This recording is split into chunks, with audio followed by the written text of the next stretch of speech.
नमस्कार, तपाईहरुलाई हाम्रो YouTube च्यानलमा स्वागत छ। यदि तपाई हाम्रो YouTube च्यानलमा हुनुहुन्छ भने कृपया हाम्रो च्यानललाई सब्स्क्राइब गरेर साथ दिनु होला। यदि Facebook र टिकटक माध्यमबाट हुनुहुन्छ भने कृपया फलो गरिदिनु होला।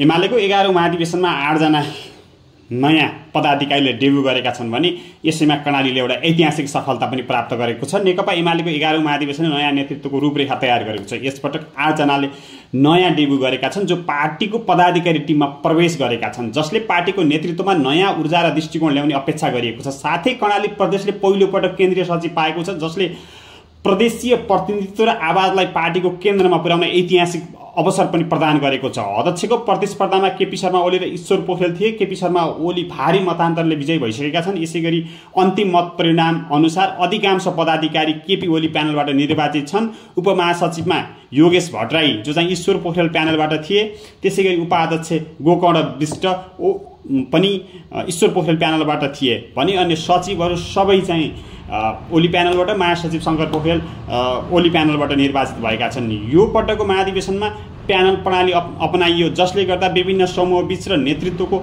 लागि स्पष्ट प्रतिस्पर्धा देखियो।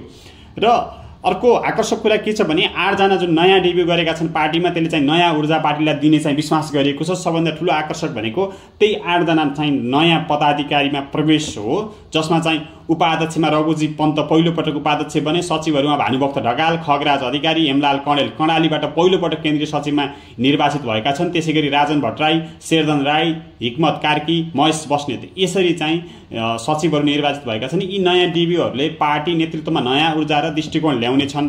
पार्टीभित्र विविधता र समावेशिताको उदाहरण प्रस्तुत गर्दै यी नयाँ नेताहरूले आगामी 4 वर्षमा महत्त्वपूर्ण भूमिका खेल्न सक्ने सम्भावना राखेका छन्।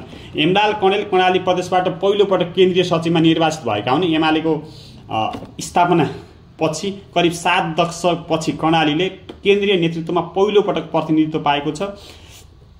यसका विशेष गरेर कारणहरू कर्णालीमा प्रभावशाली नेताहरू नहुनु, पार्टीमा लामो समय चाहिँ बहुपदीय प्रणालीमा पनि गएको थिएन एमाले, खास गरेर त्यो पदाधिकारी महासचिव मात्रै। त्यसपछि केन्द्रीय नेतृत्वबाट पनि कर्णाली अपेक्षामा थियो, तर 10औं महाधिवेशनमा कर्णालीले सचिवको दावेदारी गर्यो, तर त्यहाँनिर त्यो असफल भयो। 11औं महाधिवेशनमा भने कर्णालीले दृढता देखाउँदै कणेललाई चाहिँ निर्वाचित गराएर पठाएको छ।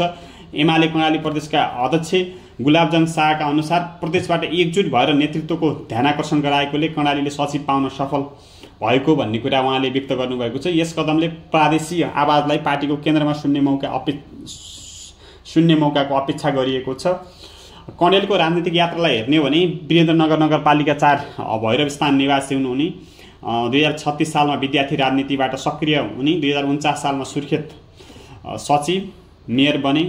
त्यसपछि 2051 सालमा सांसद निर्वाचित भए। 2055 सालमा संस्कृति पर्यटन तथा नागरिक उड्डयन मन्त्री, 2074-79 मा प्रदेश सभामा निर्वाचित, 2080 चैतदेखि कर्णाली मुख्यमन्त्री। कणेलको पदाधिकारी चयनले प्रदेश केन्द्र समन्वयलाई मजबुत बनाउने विश्वास गरिएको छ।